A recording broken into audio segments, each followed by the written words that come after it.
NEET students, welcome back to my channel NEET to med with Anupriya. I am Anupriya. आज मैं आप लोगों को केमिस्ट्री के बारे में बताने जा रही हूँ कि केमिस्ट्री को कैसे टैकल करें, कैसे कमांड में करें, कैसे उसमें 150 प्लस का टारगेट रखें। तो केमिस्ट्री में 3 पार्ट होते हैं, physical chemistry, organic and inorganic. तो physical chemistry is like a physics है, ऑर्गेनिक बायो और फिजिक्स का मीडियम है, एंड इनऑर्गेनिक लिटरली एक बायो है, बायो जैसा ही उसे ट्रीट कीजिए।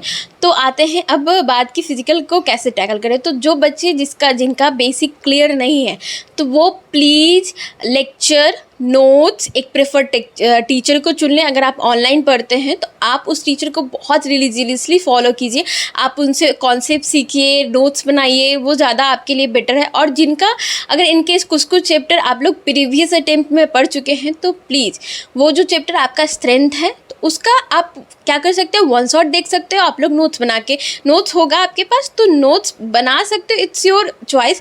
मैं क्या करती थी कि मेरा कुछ चैप्टर लाइक कंप्लीट है, जैसे मोल कॉन्सेप्ट, एटॉमिक स्ट्रक्चर, तो मुझे उसको रिवीजन मतलब इस अटेम्प्ट में पढ़ना था। तो मैं क्या करती थी कि उसका वन शॉट लगाती थी, एक पेज लेती थी और उसमें लाइक लिखती थी कि मतलब क्या मुझे नहीं आता है और क्या ये टीचर नया बताते हैं और जो मुझे नहीं आता है। तो मैं फिजिकल केमिस्ट्री के लिए एलन का बुक फॉलो करती थी। एलन का बुक का जो थ्योरी पार्ट है वो बहुत अच्छा है फिजिकल के लिए। मैं इसी बार एलन का बुक फॉलो की थी। तो उसमें जो भी एक्सरसाइज क्वेश्चन है, इंटेक्स बिगिनर बॉक्स है, बहुत अच्छा है, उसका एग्जाम्पल क्वेश्चन बहुत अच्छा है, उसका थ्योरी पार्ट भी बहुत अच्छा है। तो मैं नोट्स तो नहीं बनाती थी क्योंकि उसमें और जो भी मुझे एक्स्ट्रा पॉइंट लगते थे तो मैं उसमें लिख देती थी। और मैं फिजिकल केमिस्ट्री में भी एनसीईआरटी पढ़ी थी, एनसीईआरटी का इंटेक्स क्वेश्चन भी सॉल्व की थी। क्योंकि एनसीईआरटी पढ़ना इसलिए इंपॉर्टेंट है क्योंकि उसमें एसेशन रीजन डायरेक्ट एनसीईआरटी से ही उठा के दिया जाता है नीट में। और जो आपको कुछ ये कैलकुलेशन वाले अगर किसी दिन किसी टाइम नीट में आ गया तो वो सब एनसीईआरटी में मिलता है, जस्ट ट्रस्ट में एनसीईआरटी में रहता है। तो अगर आप कर सकते हो तो एनसीईआरटी पढ़िए, इंटेक्स क्वेश्चन लगाइए। आप लोग एक्सरसाइज ऑप्शनल है, आप कर सकते हो, मैंने तो नहीं किया था, मेरा इतना में ही हो गया था। और मुझे थोड़ा केमिस्ट्री से डर लगता था क्योंकि इसमें 3 सब्जेक्ट है और तीनों अलग अलग कॉन्सेप्ट लगता था। तो मुझे लगता था अरे इतना क्यों इरिटेटिंग ये सब्जेक्ट है। बट मैं इसको बहुत ज़्यादा टाइम देती थी क्योंकि मेरा पर्सनल वीक नहीं था बट मुझे उसमें कॉन्फिडेंस नहीं आता था। तो मेरा फिजिकल केमिस्ट्री में ओवरऑल सारे चैप्टर तो कंप्लीट थे बट मुझे 3 चैप्टर से बहुत ज़्यादा डर लगता था, like ionic equilibrium, electrochemistry and thermodynamics. ये तीनों चैप्टर मुझे आता है, ऐसा नहीं क्या नहीं आता है। तो मैं आयोनिक इक्विलिब्रियम मुझे बहुत डराता, तो मैं इसके लिए हर बारी मैं वन शॉट देखती थी for the sake of confidence कि मुझे कॉन्फिडेंस है। पता है सबसे ज़्यादा आपको अपने दिमाग को समझाना है कि ये चैप्टर आता है। तो जो चीज़ आपका दिमाग फीड मांगता है कि हाँ अब तुम ये करो, इतना क्वेश्चन बना, इतना क्वेश्चन बनाने से तुम्हारा दिमाग कॉन्फिडेंस आता है कि हाँ मुझे इस चैप्टर में अब कमांड हो गया, मुझे कोई भी दिक्कत नहीं है, तो वो कीजिए, जस्ट ट्रस्ट मी, वो कीजिए, आपको बहुत अच्छा लगेगा। तो मैं आयोनिक इक्विलिब्रियम बार बार वन शॉट देखती थी, फिर उसका क्वेश्चन उतना ही इंटेंसिटी से बनाती थी। एज यू नो कि मेरा थोड़ा वीक था बट वीक नहीं कहेंगे, मुझे कॉन्फिडेंस नहीं आता, तो मैंने सब कुछ करती थी।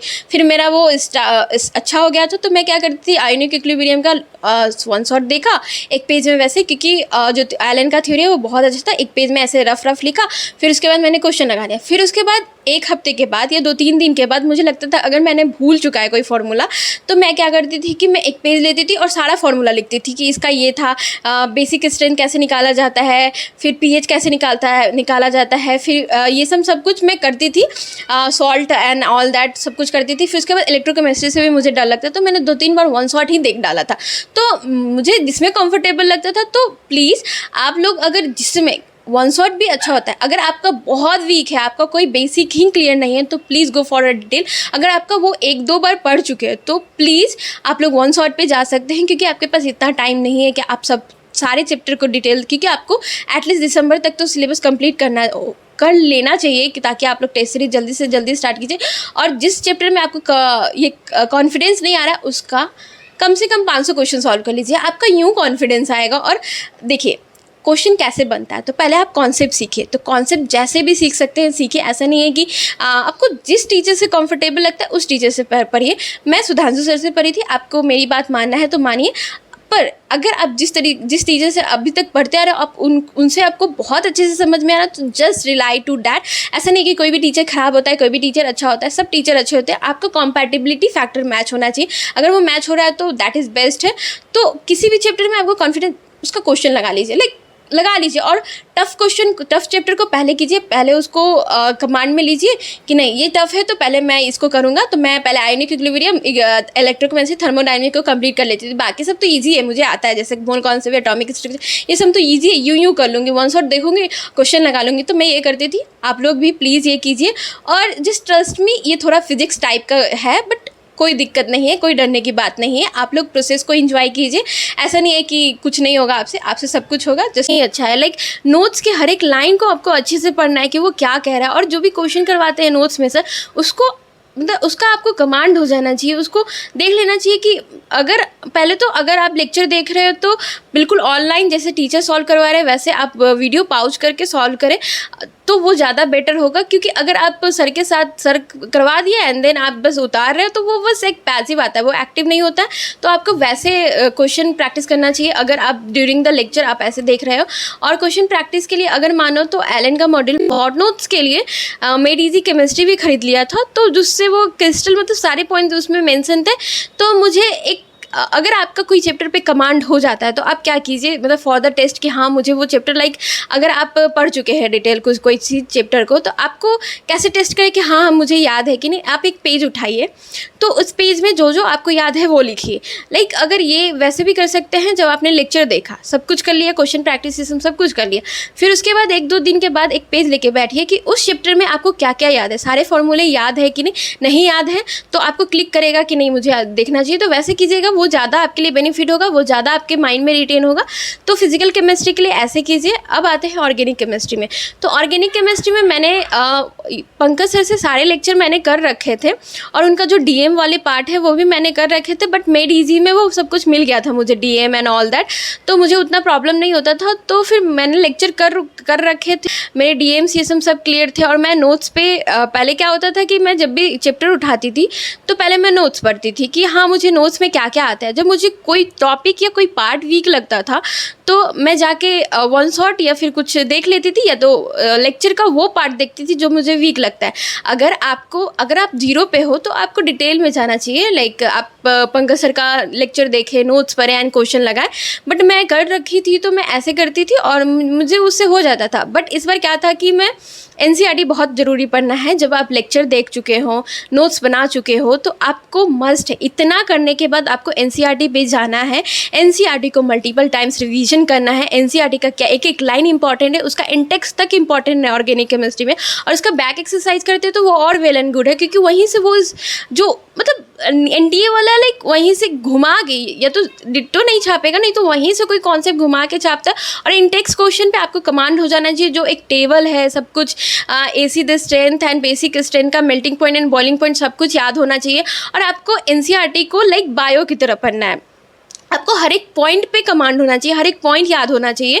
तो मैं भी यही करती थी और मुझे एनसीईआरटी पे बहुत अच्छा कमांड था। और आती है क्वेश्चन प्रैक्टिस की बात, तो आप कौन सा बुक प्रेफर कर सकते हैं। तो मैंने गोल का मॉड्यूल प्रेफर किया था, क्योंकि उसमें एनसीईआरटी बेस्ड क्वेश्चन रहते हैं। तो आप केमिस्ट्री पंच यूज कर सकते हैं, उसमें मुझे याद है कि उसमें बहुत सारे डीएम लिखे हैं ऑर्गेनिक केमिस्ट्री में। देखिए ऑर्गेनिक केमिस्ट्री को आप नोमेनक्लेचर कर लीजिए, जीओसी कर लीजिए, वो सब बेसिक चैप्टर है, वो सब तो करना मस्ट है। फिर उसके बाद आते हैं लाइक रिएक्शन मैकेनिज्म की बात, तो वो सब आपको डीएम से ही क्वेश्चन, मतलब जैसे पंकज सर का क्या है कि लॉन्ग मेथड, मतलब लॉन्ग ये रिएक्शन मैकेनिज्म लिखाते, तो आप जितना रिएक्शन कि आप ये सबस्ट्रेट है, इसका रिएजेंट ये है, तो इसमें प्रोडक्ट क्या बनेगा, तो अगर वैसे करते हो तो वो ज़्यादा बेनिफिट होता है। मतलब वो जितना बार आप डीएम की, आप मान लीजिए ये प्रोडक्ट है, ये रिएजेंट है, तो इसका सबस्ट्रेट क्या था, तो वैसे कीजिए, और रिएजेंट ऐसे दे दिया, तो ये सब क्वेश्चन आपको ज़्यादा लगाना चाहिए। तो मैंने केमिस्ट्री पंच में देखा था कि बहुत सारे ऐसे क्वेश्चन है, तो मैंने उसे भी लगाया था, तो वो मुझे अच्छा लगता था। और आप लोग भी बेसिक क्लियर कर लीजिए, लाइक नोमेनक्लेचर, जीओसी, फिर उसके बाद रिएक्शन मैकेनिज्म ऐसे ही याद कीजिए, और जो सर डीएम लिखवाते हैं वो ज़रूर याद कीजिए। और एनसीईआरटी में भी सारा डीएम, जैसे आपका ना ऐसे आप लोग कमांड कर लीजिए कि जैसे आपको पेज पलटे ना वो ऑर्गेनिक केमिस्ट्री का, तो आपको याद हो जाना चाहिए कि इस पेज में ये है, स्टीफेंस रिएक्शन यहाँ पे है, रोजेमनी रिएक्शन यहाँ पे है, और सब कुछ याद होना चाहिए। और आई थिंक सबसे पहले हाइड्रोकार्बन है, हेलो अल्केन है, हेलोरेन है, ये सबको आप लोग वैसे ही कमांड कर सकते हैं। लास्ट में एक बायोमोलिक्यूल है, सबको एनसीईआरटी पे स्टिक रहना है। अब जीओसी आपको तो लेक्चर वो डिटेल है, वो भी एनसीईआरटी, मतलब ऑर्गेनिक केमिस्ट्री का हर एक पार्ट एनसीईआरटी से आपको जरूर कवर करना है।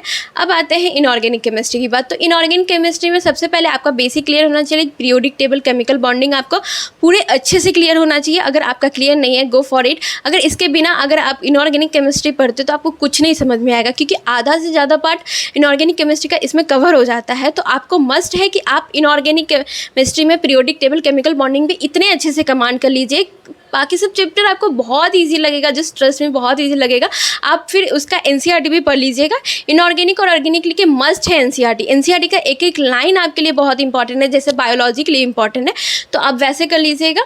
फिर उसके बाद कोऑर्डिनेशन कंपाउंड भी एक कॉन्सेप्चुअल चैप्टर है, तो आपको वो भी डिटेल लेक्चर करके नोट्स बना के आप लोग कॉन्सेप्ट पे ध्यान दीजिए। अगर आपका कॉन्सेप्ट अच्छा होगा तो क्वेश्चन यूं बनेगा, क्वेश्चन में आपको फंसेगा ही नहीं। अगर आपका क्वेश्चन फंस रहा है, इट मीन्स आपका कॉन्सेप्ट लैकिंग है। तो please concentrate on the concept, concept building पे ध्यान दीजिए। कॉन्सेप्ट बिल्ड रहेगा तो कोई भी क्वेश्चन, चाहे दुनिया का कैसा भी क्वेश्चन आपको आपके सामने उठा के दीजिए, आप उसे टैकल करने में आप बहुत ही केपेबल हो पाएंगे, अगर आपका कॉन्सेप्ट अच्छे से क्लियर है। Just trust me, please clear the concept. और ये मत भागिए कि मेरा अभी क्वेश्चन नहीं बन पा रहा है। पहले आप कॉन्सेप्ट बिल्डिंग पे ध्यान दीजिए, सब कुछ अच्छे से कंप्लीट कीजिए, और जो आपका टफ लगता है प्लीज़ उसे और अच्छे से कीजिए, उसे और अच्छे से करने की ज़रूरत है। तो अब आते हैं बात पीरियोडिक टेबल और केमिकल बॉन्डिंग कोऑर्डिनेशन कंपाउंड आपका कंप्लीट है, तो आपका बचेगा पी ब्लॉक 11th का, 12th का और डीएनए ब्लॉक। तो पी ब्लॉक आप लोग अगर केमिकल बॉन्डिंग ये सब खत्म कर चुके हैं तो आपको पी ब्लॉक भी बहुत ईजी लगेगा। लाइक वैसे ही ट्रेंड होता है, सब में सेम टाइप का ट्रेंड होता है, तो आपको वो लेक्चर भी देख लेना है, नोट्स भी बना लेना है। बट उसके बाद अगर आपको एनसीईआरटी नहीं समझ में आता है तो उसके बाद लेक्चर देख लिए, नोट्स देख लिए, उसके बाद एनसीईआरटी आपको रटना है। लाइक एक एक चीज़ आपको रटा होना चाहिए। पी ब्लॉक में, डीएनए ब्लॉक में, पी ब्लॉक तो अब काट के छोटा सा कर दिया गया है, तो आपको तो वो मस्ट है कि जो फिजिकल प्रॉपर्टी है, जो ट्रेंड्स है, जो बॉइलिंग पॉइंट, मेल्टिंग पॉइंट, जो डेंसिटी का ट्रेंड्स है, वो सब कुछ याद हो जाना चाहिए। और डीएनए ब्लॉक भी थोड़ा ट्रिकी वो चैप्टर है, तो आप उसके लिए किसी अच्छे टीचर को प्रेफर कीजिए, नोट्स बनाइए। फिर उसके बाद एनसीईआरटी का वो जो कंपाउंड्स वाला पार्ट है वो सब कुछ याद होना चाहिए, और डीएनए ब्लॉक का वो टेबल भी याद होना चाहिए, और उसमें जो भी एक टेबल होगा ट्रेंड्स का वो भी याद होना चाहिए। हाँ, स्टार्टिंग का पार्ट थोड़ा ट्रिकी है, तो आप उसको जो भी आपका प्रेफरल टीचर है आप वैसे कर सकते हो। मतलब ज़रूरी नहीं है कि कोई एक ही टीचर पे स्टिक रहे, आप को जिसके साथ कंफर्टेबल होता है। ऐसा नहीं है कि वो बच्चा इससे पढ़ रहा है या फिर कोई बता दिया कि हाँ आप इससे पढ़िए, नहीं, आपको जिससे समझ में आता है आपको उससे पढ़ना चाहिए। ये नहीं कि किसी के बोलने से टीचर स्विच कर रहा है। आप जिसके साथ कंफर्टेबल है, क्योंकि कोई भी टीचर ख़राब नहीं होता है, आप जिसके साथ कंफर्टेबल है, जहाँ भी कंफर्टेबल है वहाँ पढ़िए। ऐसे तो मैंने फिजिकल के लिए सुधांशु सर, ऑर्गेनिक के लिए पंकज सर, इनऑर्गेनिक के लिए मैं अमित महाजन का वो 1 शॉट लेक्चर देखती थी, और मोहित सर का वो कोऑर्डिनेशन कंपाउंड वाला लेक्चर देखी थी।